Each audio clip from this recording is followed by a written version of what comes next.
తెలంగాణ ప్రజలు ఇదివరకు విచిత్రమైన పరిస్థితిని ఎదుర్కొంటున్నారు. ఒకవైపు కృష్ణా గోదావరి నదుల నీళ్లు దోపిడికి గురవుతుంటే, మన హక్కులకు భంగం కలుగుతుంటే,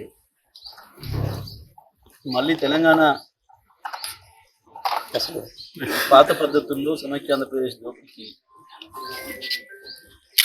గురయ్యే పరిస్థితి వస్తుంటే రాష్ట్ర ప్రభుత్వం కనీసం పట్టించుకోకపోగా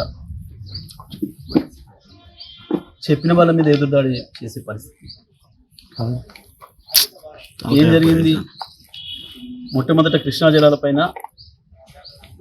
నాగార్జున సాగర్ పైన మన హక్కులు పోతున్నాయి, కేంద్రం గుంజుకుంటుంది, ప్రభుత్వం వెంటనే స్పందించాలి అని చెప్పి ఆ రోజు మేము బీఆర్ఎస్ పార్టీగా చెప్తే ఎదురుదాడికి ప్రయత్నం చేసింది. అదే కొత్తగా వచ్చినాం కదా, వాళ్ళు చెప్పిండ్రు, నేను పాజిటివ్గా తీసుకుందామని ఆలోచించేది, ఎదురుదాడికి ప్రయత్నం చేశాను. ఒకసారి కేసీఆర్ ప్రజల్లోకి వచ్చి నల్గొండలో 1,00,000 మందితో సభ పెట్టి ఒక ప్రజా సమస్య గప్పుడు కళ్ళు తెరిచి శాసనసభలో తీర్మానం పెట్టి ఏకగ్రీవంగా ఎట్టి బస్సులు కూడా నాగార్జున సాగర్ మాకు ఉంచాలి, మా హక్కులు మాకు ఉండాలని అంటారు. బనకచెర్ల పైన అదే పరిస్థితి. గోదావరి పోలవరం బనకచెర్ల ప్రాజెక్టు విషయంలో అంతే నిర్లక్ష్యంగా ఉన్నారు. ఏం పెద్ద ఎత్తున దానిపైన ఉద్యమానికి పోతున్నామని చెప్పి అప్పుడు ఇరిగేషన్ మంత్రి, ముఖ్యమంత్రి కళ్ళు తెరిచి మాట్లాడడం మళ్ళీ ఇవాళ కృష్ణానదికి గండి కొట్టే ప్రయత్నం చంద్రబాబు నాయుడు చేస్తుంటుంది. ఒకవైపు మోడీ సహకారం పూర్తి స్థాయిలో ఆంధ్రప్రదేశ్కి ఉంది, తెలంగాణకు అన్యాయం జరుగుతుంటే వీళ్ళు కూడా ఒప్పుకొని ఉత్తరం రాసి ఒక అజ్ఞానపు మంత్రి, ఇరిగేషన్ శాఖ మంత్రి, కనీస అవగాహన లేదు ఆయనకు, చెప్పిందని అర్థం చేసుకునే శక్తి కూడా లేదు,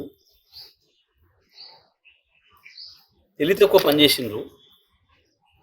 90 టీఎంసీల నీళ్లను గతంలోనే కేటాయించి 6-7 అనుమతులు తీసుకొని పని ప్రారంభించి 27,000 కోట్ల రూపాయలు దానిపైన ఖర్చు చేసి చివరి దశలో ఇంకొక 10-12% పని, 15% పని పూర్తి చేయాల్సిన సందర్భంలో దుర్మార్గంగా చంద్రబాబు నాయుడు కేంద్రాన్ని ఒత్తిడి చేసి కేంద్రంతో వీళ్ళకి చెప్పిస్తే వాళ్ళ మాటలు విని, కేంద్రం మాటలు విని 45 టీఎంసీలకి ఒప్పుకుని దుర్మార్గమైన పద్ధతుల్లో మహబూబ్నగర్, నల్గొండ, రంగారెడ్డి జిల్లా ప్రజలకి అన్యాయం చేసే పద్ధతుల్లో ఈ రాష్ట్ర ప్రభుత్వం ప్రవర్తిస్తారు. కేసీఆర్ గారు చాలా స్పష్టంగా చెప్పారు, తెలంగాణ అంతా చూసింది, తెలంగాణ కాదు తెలుగు ప్రజలు ప్రపంచవ్యాప్తంగా ఉన్న వాళ్ళందరూ కూడా చూసింది.